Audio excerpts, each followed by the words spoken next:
Okay, good morning, Titans. Thank you so much for being here this morning and for learning more about the urgent issue of climate change. My name is Mr. Earl, and I teach AP Environmental Science here at TC. Before we get started, I would like to ask that you silence your phones and that you give your full attention to today's speakers. My hope is that each of you gains a deeper understanding of the science of climate change, and that some of you become inspired to get involved in the growing movement for solutions. As you will hear today, the scientific data is clear. The Earth is warming, and this warming is directly related to human actions. Scientists warn that we have little more than 10 years to make large changes if we expect to keep the impacts of warming to a minimum.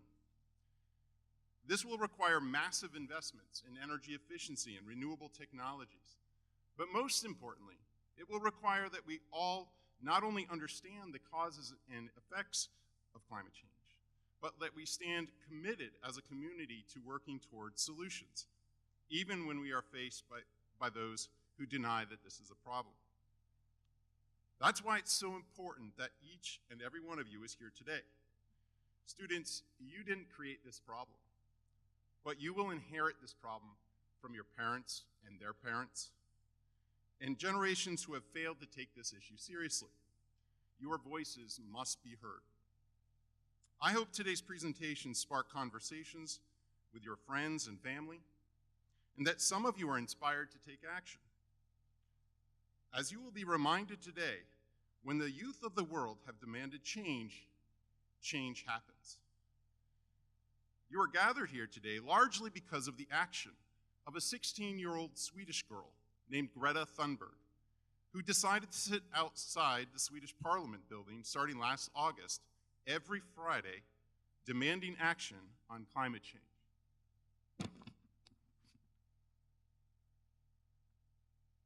This is a picture of Greta. Other teenagers joined her around Europe, and now the movement is crossing the Atlantic and inspiring young people in the United States to join in an International Day of Climate Action tomorrow, March 15th. You will learn how you can participate tomorrow later on. And for the record, ACPS is not encouraging you to skip school to attend because you're conveniently off that day. So let's get started. We will begin with a presentation by Claire Jane, a retired science teacher and a volunteer with the Climate Reality Project, who will discuss the science of climate change. Please join me in giving a warm Titan welcome to Claire Jane with the Climate Reality Project.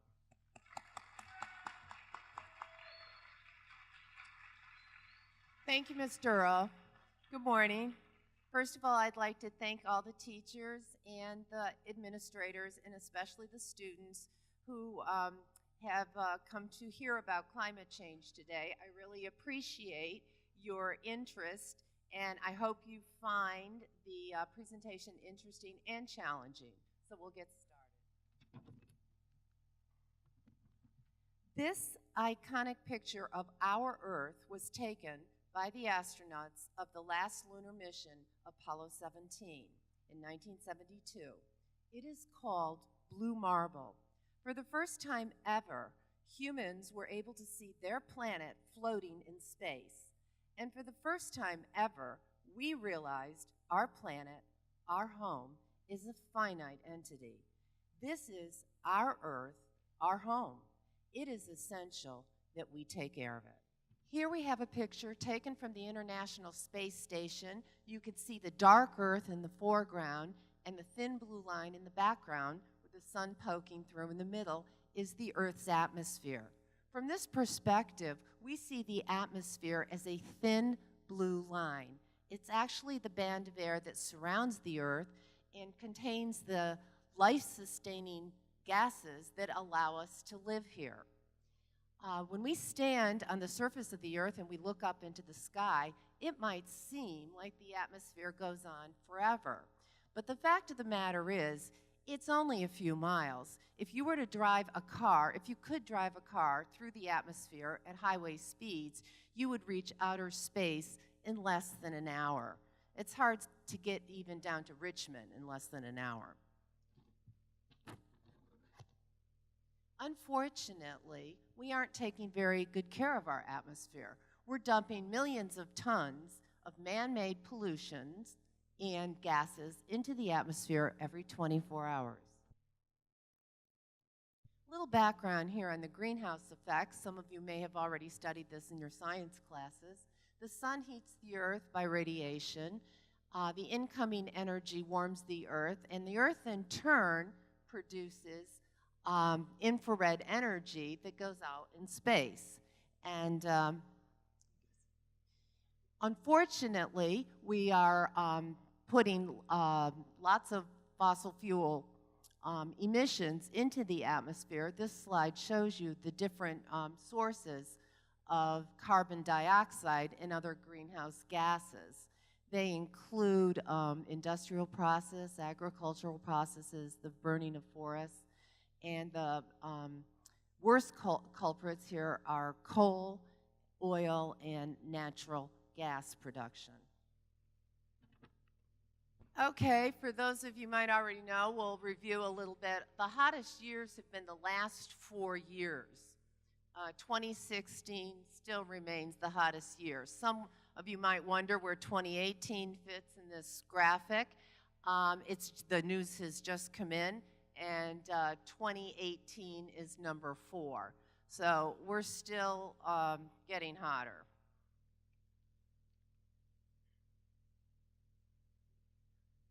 Over 117 locations around the world have set all-time heat records in 2018.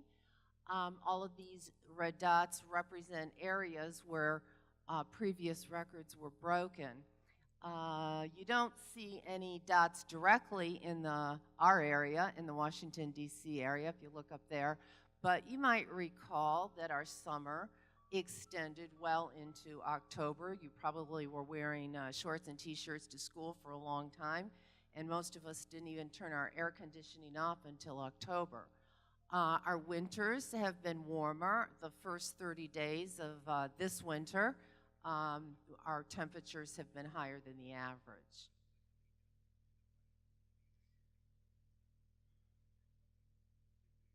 %93 of the extra heat is trapped by man-made global warming pollution, and it goes into the ocean. So not only is our air getting warmer, our oceans are getting warmer as well.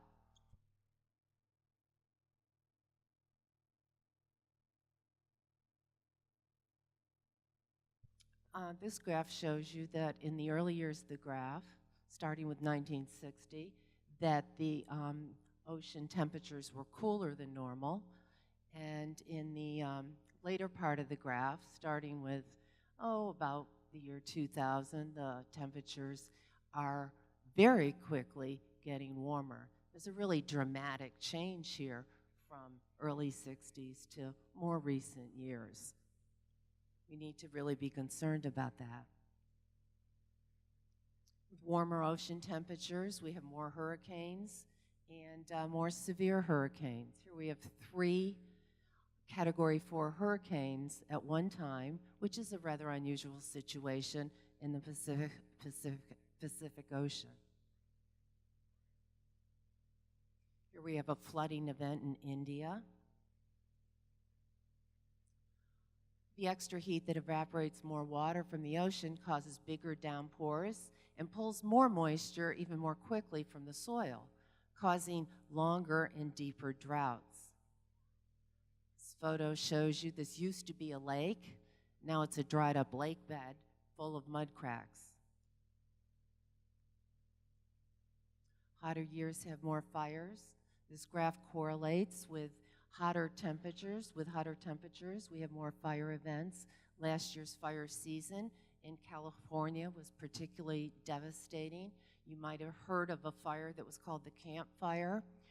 85 people lost their lives in that event, and they're still not sure the total death toll. 26 people are still missing, so it could go higher. The fire season has been extended in recent years by more than 100 days. That's a lot. Glaciers are melting with warmer temperatures. Here you have a glacier that's disappeared in less than 50 years in Greenland. The graph shows you that it sort of zigs up and down. The up slide shows you when the glacier is growing in the winter, when it's snowing, and the down slide shows you when it's melting in the summer. You can see as we go through the years, the downslide is greater than the upslide, so that's why the glacier is melting.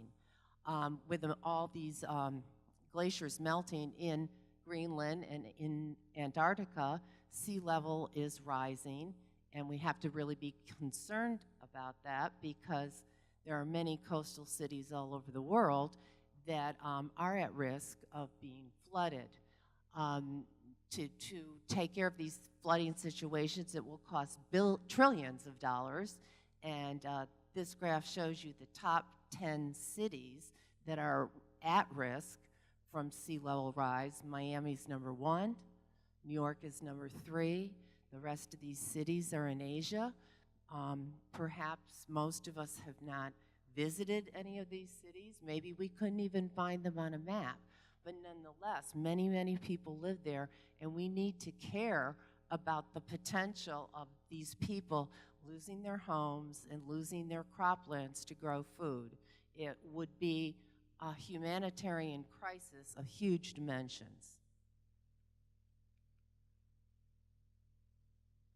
U.S. Department of Defense says climate change will likely lead to food and water shortages, pandemic diseases, disputes over refugees, and natural disasters in regions all over the globe. Climate change is a medical emergency.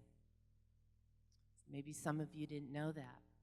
This graphic shows you that diseases that were once tropical, confined to areas close to the equator, their habitats are expanding. As they move, as the earth gets warmer, they can live in areas that are further away from the equator.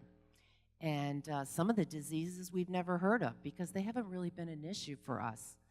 But Zika is a virus that we have heard about in more recent years, and we need to be concerned about it. We also risk losing up to 50% of all land-based species.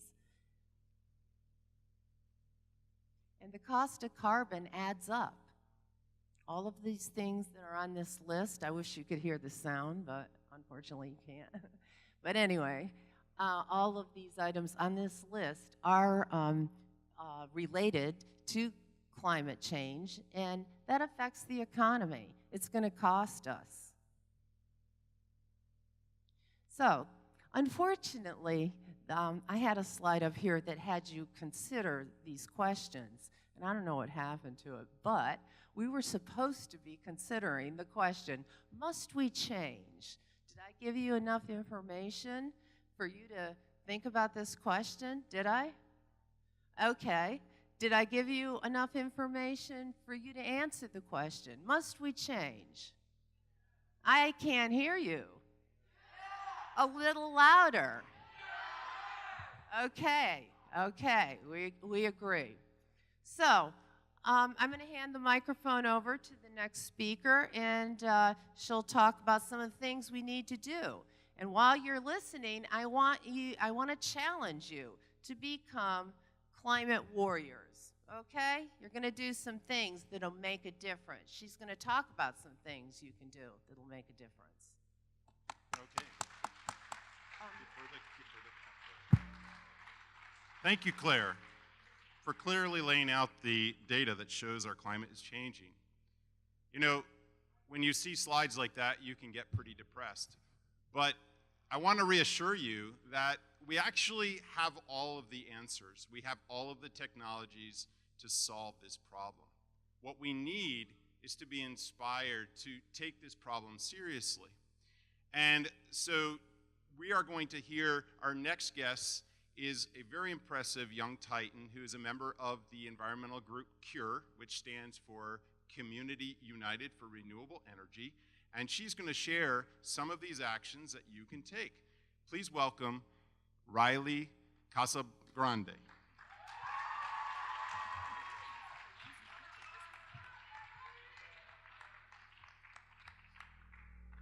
everybody.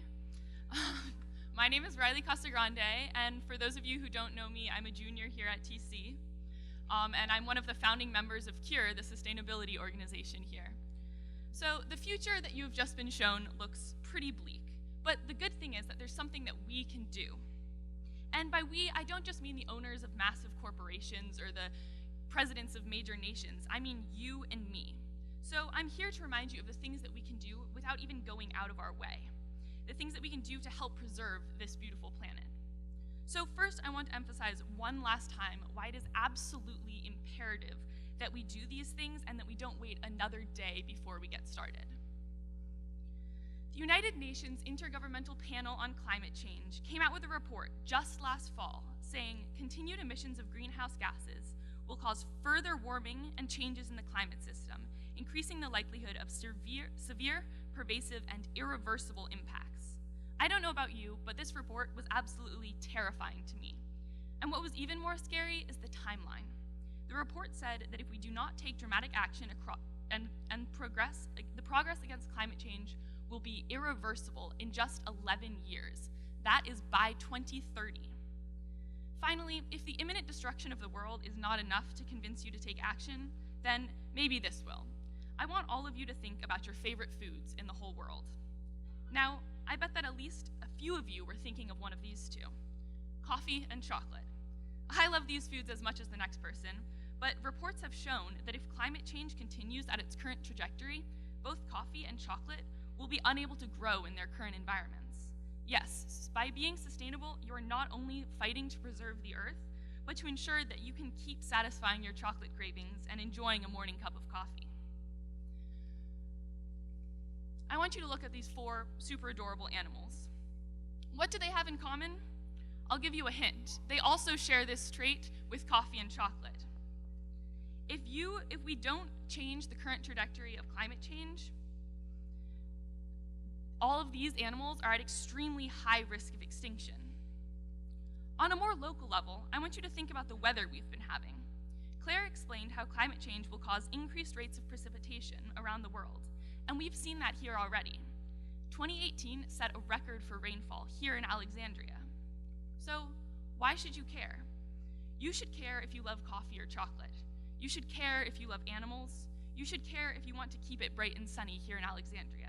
And most of all, you should care because this is your home, this is your future, and this is the future of the whole human race, so we need to protect it. But enough of the depressing. What can you do to curb these effects? I'm going to present these to you in 3 simple steps. Practice sustainable habits, vote for environmentally conscious leaders, and support sustainable businesses. The first thing you can do is reduce your waste. 100 billion plastic bags are used by American consumers every single year. Here are some ways that you can help reduce such extreme waste. Number 1, next time you go to the store, try to use reusable bags instead of plastic ones. Number 2, purchase unpacked goods at the grocery store whenever possible. Number 3, next time you go to a restaurant and they ask if you want a straw, say no. It's that easy. Number 4, reduce your paper usage. This one's for all of my teachers out there. I know you all love to print out 100-page packets to give to each and every one of your students, but we have some great resources at our hands. We have Canvas and Google Classroom and Google Drive.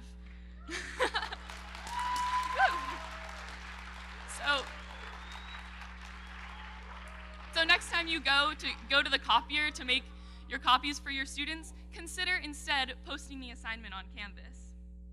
And maybe consider the trees that you'll be saving by doing that, and the environments they preserve, and the oxygen they produce. Finally, recycle. I know that there's a rumor here at TC that we don't recycle, but that is not true. We do recycle, just you and I, we don't put the right things in the recycling bin, and so it's not able to be recycled. But CURE is working on changing this. In the next few days, you're gonna start seeing posters like this one appearing in your classroom. And when you see them, I want you to read them and then to do what they say. Recycle your paper, recycle your bottles, and don't throw your apple cores in the recycling bin. Finally, transportation by itself accounts for over 1/4 of greenhouse gas emissions. So if you live within range, don't drive to school, walk or bike. If you live farther away and those aren't an option, Maybe use carpool or take public transportation. If everyone tried to reduce their use of carbon-emitting transportation, we can make a significant dent in greenhouse gas emissions. Electricity accounts for another quarter of all emissions, so every time you leave a room, try to turn off the lights. And in the winter, no matter how tempting it is, try not to blast your heating. Finally, talk to your parents about whether LEDs and renewable energy is an option for you in your home. Renewable energy, which includes wind, solar, and hydroelectric power, is one of the largest growing industries in the whole world. It is the future, so if it's not an option for you now, it will be soon.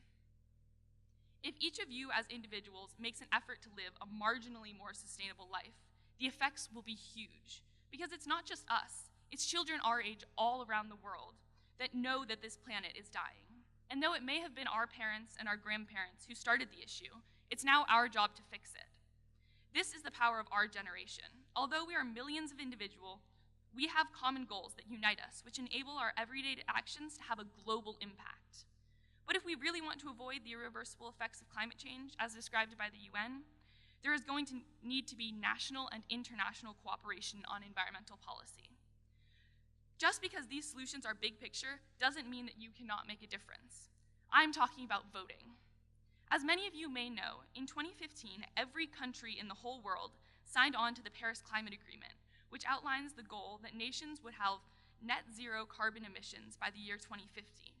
However, after the 2016 election, the United States pulled out of the agreement, making us the only country in the entire world that is not a part of the Paris Climate Agreement. As one of the largest carbon producers in the world, it is unacceptable that we are not part of the solution. However, as I just learned, and as many of you probably didn't know, the US cannot officially leave the Paris Climate Agreement until after the 2020 election. So what does that mean? It means that your vote has more power now than ever. Raise your hand if you're going to be able to vote by the 2020 election. That's most of the people in this room. Now, keep your hand raised if you're registered to vote. That's awesome, that's awesome. There you have it, that is the first step. You need to register to vote. I want everyone to take out their phones right now and take a picture of the link here on the screen. When you go home today, or maybe even when you go back to class after this, type this link into your computer and within minutes you can be registered to vote. So once you're registered to vote, what do you need to do?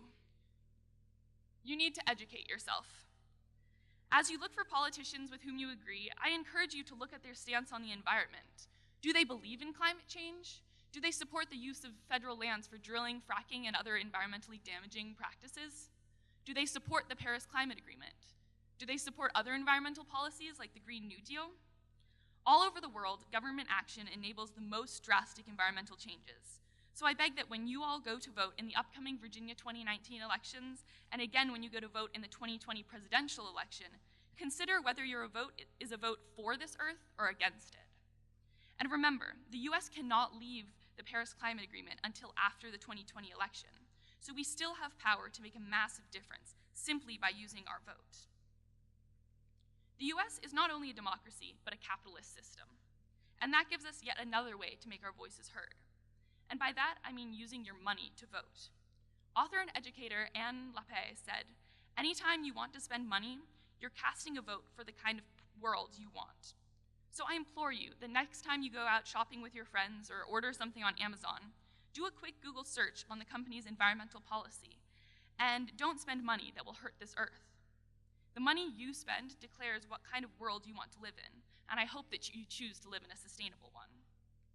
Here are just a few examples of some companies that are environmentally responsible in the green, and others in the red that cause environmental damage.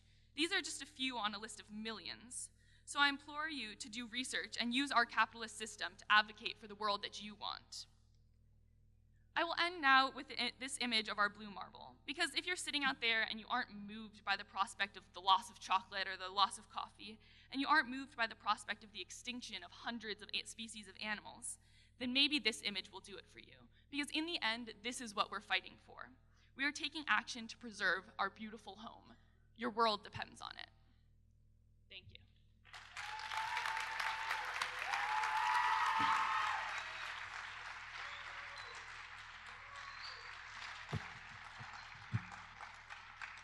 Thank you, Riley, for that impressive list of actions.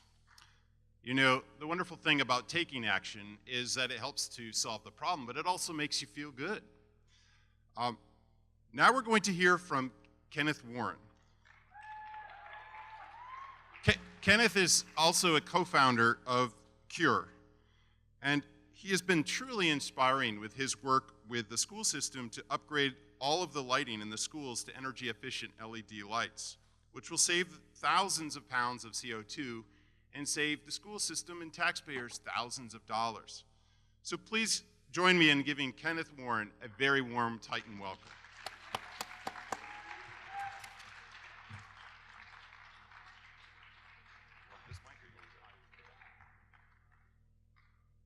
Man, I don't know who let me on stage, but you know, we're gonna roll with it, I guess. You know, let's start up by addressing the elephant in the room. Okay, I know what you guys are thinking. This is an opportunity to skip class, okay, and listen to some kid talk about CURE, maybe. But if there's one thing that I want you to know at the very end of this presentation, it's that the water is rising. In 70 years, everybody from this row to the middle will be dead. I know. You're welcome.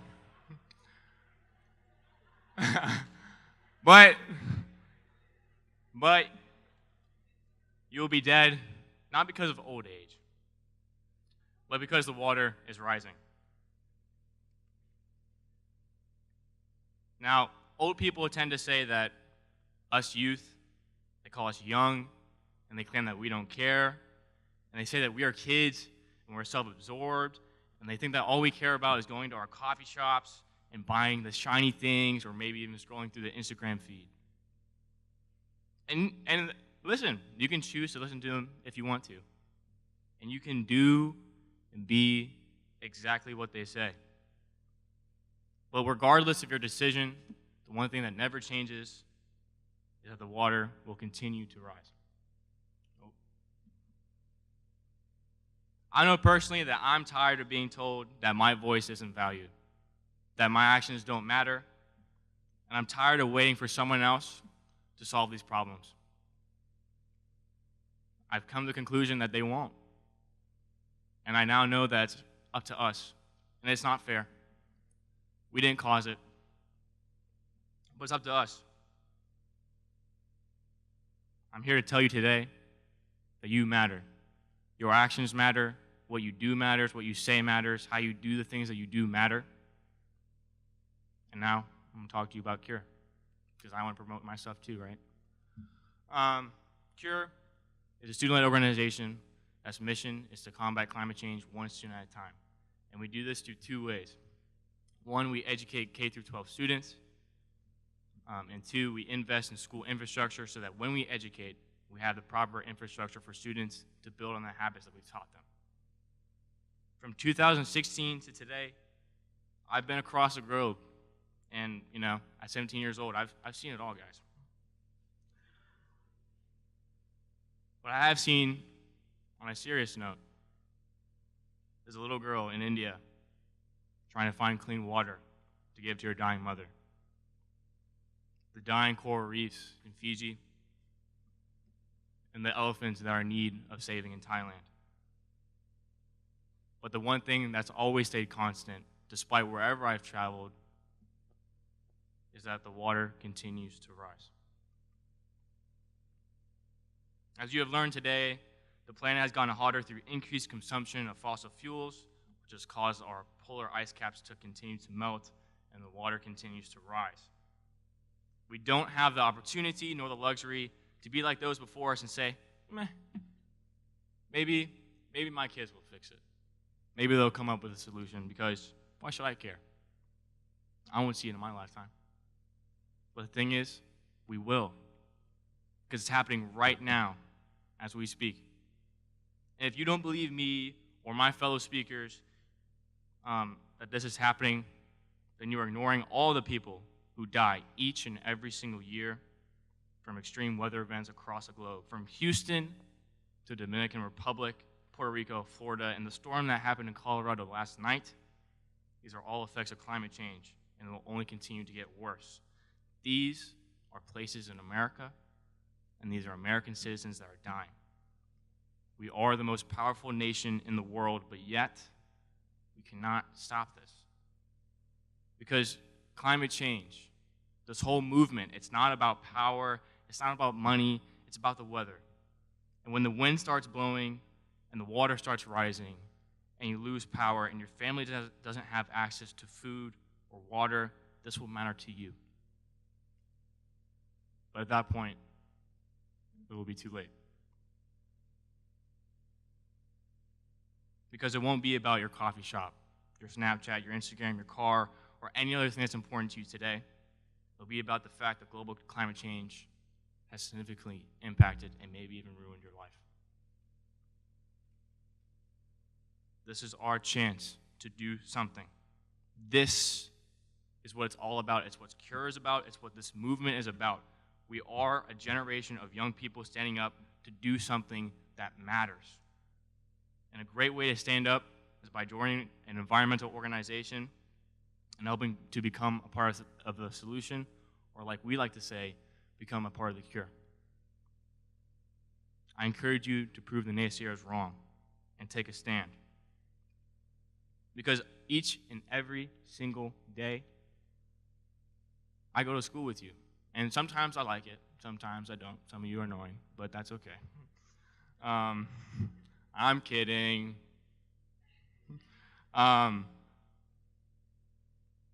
Through my interaction with all of you, I know that this generation has the extreme potential to become the greatest generation to ever walk this earth. It will not be the one that fought World War II, but it will be instead the generation, our generation, who stops the sea levels from rising. And that's what CURE is all about. This is not about making things or activities fun. It's not even about whether or not you want to get involved. This is about taking a stand. This is our generation taking a stand. In history class, we learn about how young people in this nation took a stand for something that they believed in, and it changed the world. When we put a flag on our moon, the United States took a stand. When we protest, we stop the war. When we march, we gain equality for all. It's now our time to take a stand. If we do this right, the entire world will come together. This opportunity for all of us to take a stand and have our actions matter is this Friday. This Friday, March 15th, 2019. Youth across America will meet at the Capitol. Oh, Jesus. Youth across America will meet at the Capitol. I encourage all of you to come. Here's the fact. Climate change will impact you. It will impact your parents. It will impact our children and every generation after us. The fact is, the waters are rising and they will continue to rise. So now what? Now what? What choice will you make? Will you sit back and blame those who came before you? It's an option. I'm not going to say it's not. But if you decide to make that decision, what happens when the water goes from here to here? When the water is at our chests and we are drowning, what are you going to say? It's not my fault. I didn't know. Nobody told me. As of today, it's no longer true, is it? If there's one thing that we learned today, water's rising. And it's your choice. Either show up or shut up. But that's going to be easy very, very soon. Because the water, before you know it, will be here. Thank you for your time.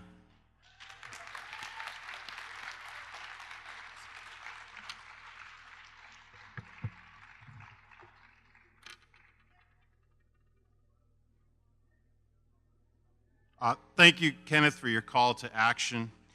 So I hope you've learned something today and that you commit to either learning more about the topic of climate change or that you join with these inspiring young people from CURE in their important work of enacting solutions to climate change. I would like to leave you with two quotes. The first is by the anthropologist Margaret Mead, who said, "Never doubt that a small group of thoughtful, committed citizens can change the world.